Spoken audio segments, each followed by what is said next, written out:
Yeah, for sure. Let's talk. Let's talk narrative. As Stefan just mentioned, Year Six Season 2 introduces our next hero skin. This time we unveil the hero skin for the Raider, which introduces us to a character we called Bolthorn the Cursed. Who is Bolthorn? Who is that guy? He is a Viking who's grown tired, honestly, of his people's plights. As we all know, like in the world of Heathmore, there's constant natural disasters, there's ceaseless wars, endless bloodshed. Like it's a tough living in Heathmore, and Bolthorn feels like his people need a win, and to do that, well, he ventures outside of Heathmore, outside of like known territories, and he goes further than anyone's ever gone before, in search of something that hopefully will help his people thrive. And in the deserts far west, he finds what he needs in the ruins of an old Egyptian temple. Now, in the world of For Honor, the kingdom of Egypt thrived a long time ago. But like so many other things, it was destroyed during the cataclysm. And now there's nothing but ruins left. And it's while exploring these ruins that Bolthorn briefly crosses paths with, insert italics, a mysterious stranger, nudge, nudge, wink, wink, who tells him all about a magical relic known as the Scarab bracelet. And, seeing an opportunity, like his opportunity, what he's been looking for, Bolthorn betrays the stranger's trust, and he steals a bracelet for himself.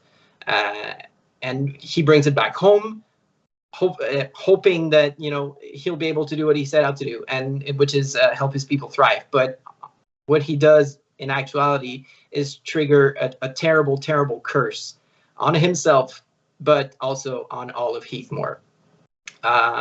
So once again, you'll be able to read Bolthorn's story in the next installment of our Tales from the World of Heathmore short story series. We did a story for Lord Ramiel back in Year 6, Season 1, and this time we'll again have a 3-part short story that tells Bolthorn's story. The only difference is this time it will be released weekly. Last season it was a bi-weekly release, but this time the 3-part short story will be released weekly starting Friday, June 17th. And there's a lot of in there. There's a lot of hints and details that players won't want to miss. That's awesome. See, like Bolthorn looks so cool, but tisk, so selfish. You're gonna take the thing that you found, and now look what you've done. You've cursed us all. As they say, the road to hell is paved with good intentions. True that. But let's continue talking about Bolthorn the Curse, and welcome Anastasia again, who is joining us for the first time today, and then kind of talk about the kind of artistic direction of Bolthorn. Obviously he has this bracelet, he's cursed, and this is reflected on himself. So Anastasia, why don't you go ahead and talk to us about the inspiration behind this? Oh, yep, sure. As you just heard from Ian, Bolthorn stole this wonderful, beautiful Scarab bracelet to bring the glory back to Heathmore. But instead of that, he brought down a curse on himself and on his lands. So the stolen bracelet is locked very tight on his left wrist, and we can see how the curse is spreading, slowly corrupting not only his body but also his soul. You can see the beautiful moving patterns that lives on his skin. For the skin, we used desaturated colors to emphasize the current condition.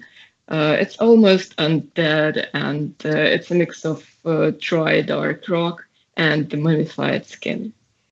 So the background story of Bolthorn is that he was once captured as a prisoner, and not long ago he escaped captivity, and as you can see, he still have the cuff on his neck and on his wrist. And also he have this ancient chains that he carries on his belt. Our amazing team worked really, really hard on this character, and I'm super happy to present this character finally.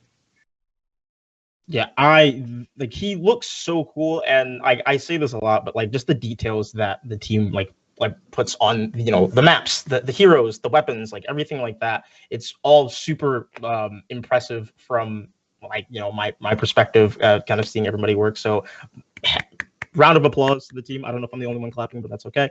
Round of applause to the team. It looked absolutely brilliant. And Anastasia, thank you so much for coming on to talk about that.